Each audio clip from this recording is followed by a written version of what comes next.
Good morning. मैं विभूति भूषण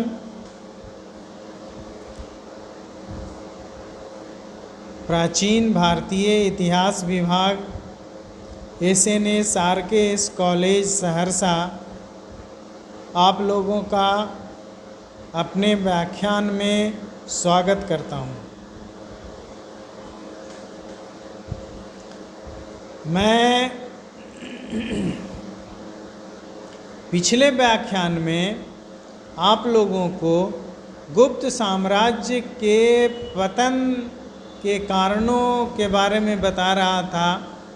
उसके कुछ अन्य कारण और भी हैं जिसकी चर्चा मैं आज आप लोगों के साथ करूंगा। गुप्त साम्राज्य के पतन का एक कारण गुप्त साम्राज्य पे बाह्य आक्रमण है, यानी कि बाहरी आक्रमण, साम्राज्य के बाहर से जो आक्रमण हुआ वो भी उसके पतन का एक कारण बना, जिसमें शक और मुख्य रूप से हूण आक्रमण था।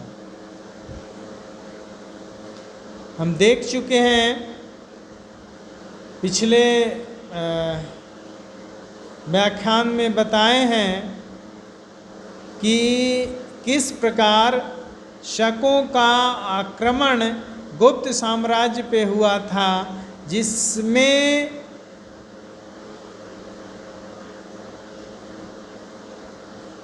चंद्रगुप्त द्वितीय अपने प्रतिभा के बल पे अपने साम्राज्य को वापस प्राप्त किया था।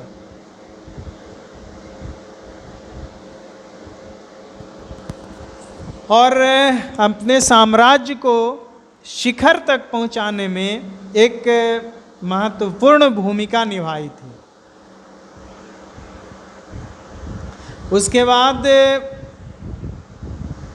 हूणों का आक्रमण हुआ। ये हूण लोग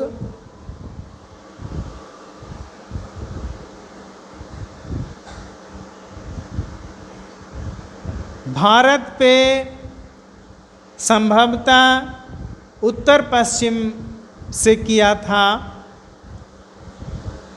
इसका प्रारंभिक आक्रमण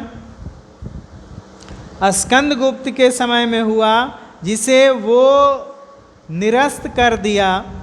लेकिन स्कंदगुप्त या उसके बाद के जो शासक हुए वो कोई ऐसी ठोस कार्य नहीं किया जिससे कि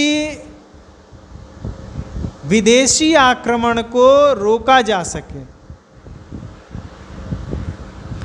जैसे शकों का आक्रमण हुआ था, उसमें भी चंद्रगुप्त द्वितीय कोई ठोस कार्य नहीं किया कि इन आक्रमणों को रोका जाए। या उसके बाद एक बहुत ही महत्वपूर्ण आक्रमण जो संभवतः विध्वंसक था,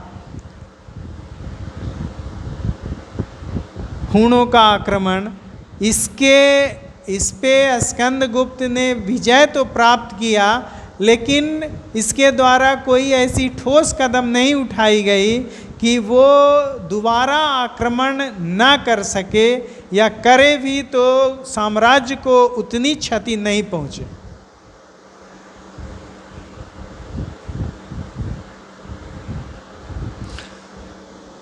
दूसरी चीज कि विदेशी आक्रमण ने गुप्त साम्राज्य को अस्थिर कर दिया था।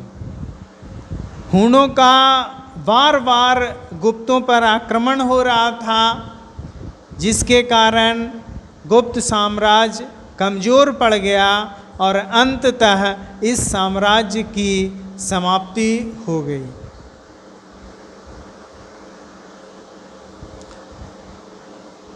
एक और इसके पतन का महत्वपूर्ण कारण है गुप्त लोगों का बौद्ध धर्म के प्रति आसक्त होना।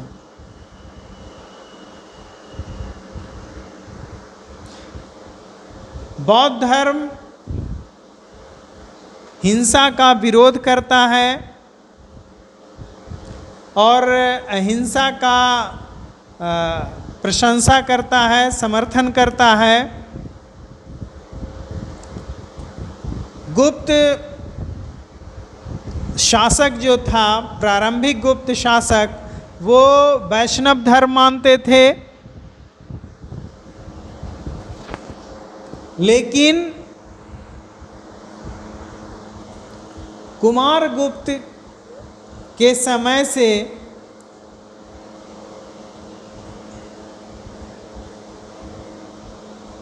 गुप्त लोग बौद्ध धर्म की ओर आकर्षित होना प्रारंभ कर दिया।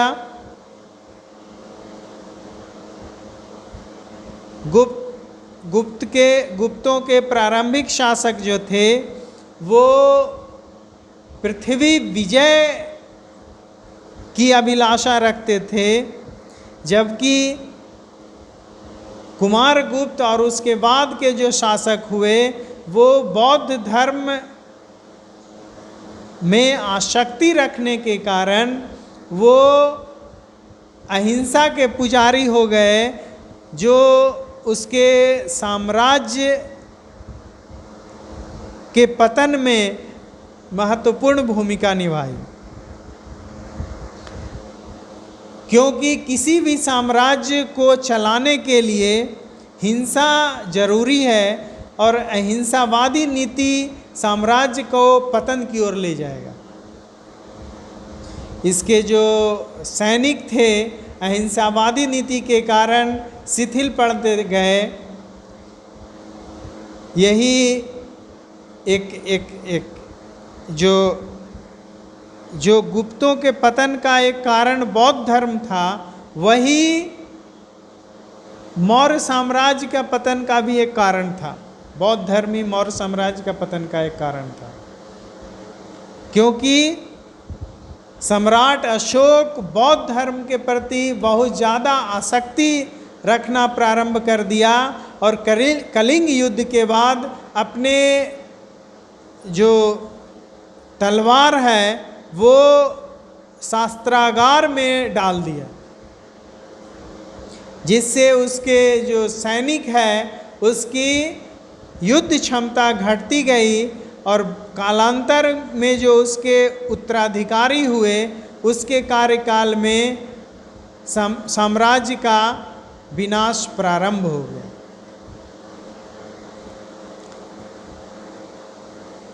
उसी तरह गुप्तों का भी पतन में एक महत्वपूर्ण भूमिका बौद्ध धर्म का माना जाता है, क्योंकि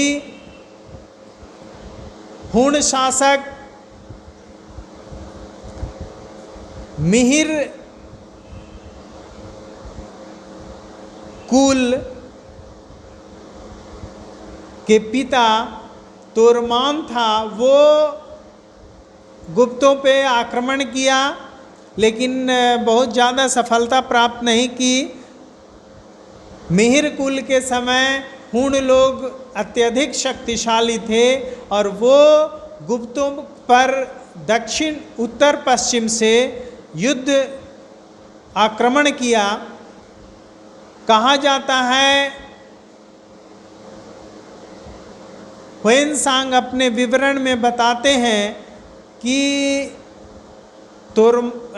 मिहिर कुल के आक्रमण के समय गुप्त शासक नरसिंह गुप्त था, जो उसके आक्रमण के भय से बिना युद्ध किए ही पीछे हट गया, लेकिन इसकी सेनाएं खुद मिहिर कुल से युद्ध किया और उसे हराकर उसे बंदी बनाकर और नरसिंहवर्मन के पास लाया। लेकिन नरसिंहवर्मन की माँ बौद्ध धर्म में ज़्यादा आसक्ति रखती थी, इसलिए अपने पुत्र को उसे छोड़ देने का आदेश दिया, या कहिए कि आग्रह किया। और नरसिंहवर्मन गुप्त मिहिर कुल को छोड़ दिया, जो एक बहुत बड़ी भूल माना जाता है। यही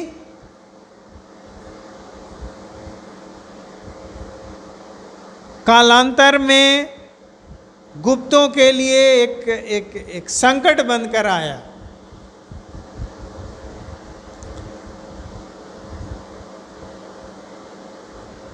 गुप्त साम्राज्य में बौद्ध धर्म का इतना प्रभाव था कि वो अपने शत्रु को भी छोड़ दे रहा है, जो बाद में चलकर उसके राज्य के लिए घातक सिद्ध हो रहा है। और उस बात पर भी ख्याल नहीं रखा गया गुप्त शासक द्वारा, जो गुप्त साम्राज्य के पतन का एक महत्वपूर्ण कारण बना।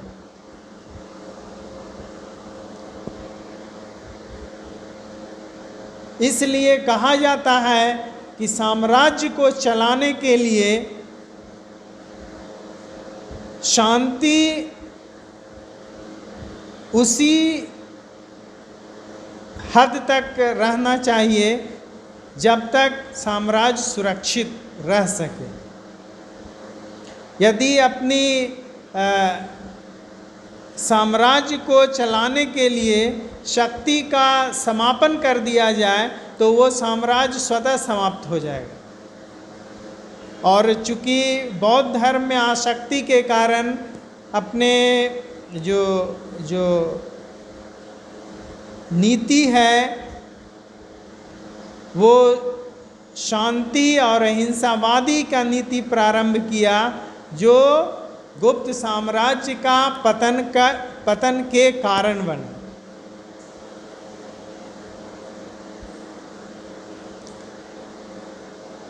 इस तरह गुप्तों का साम्राज्य समाप्त हुआ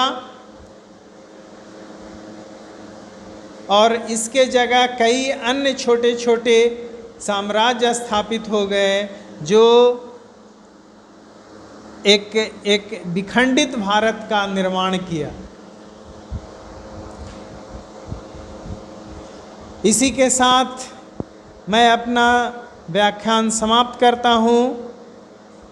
धन्यवाद।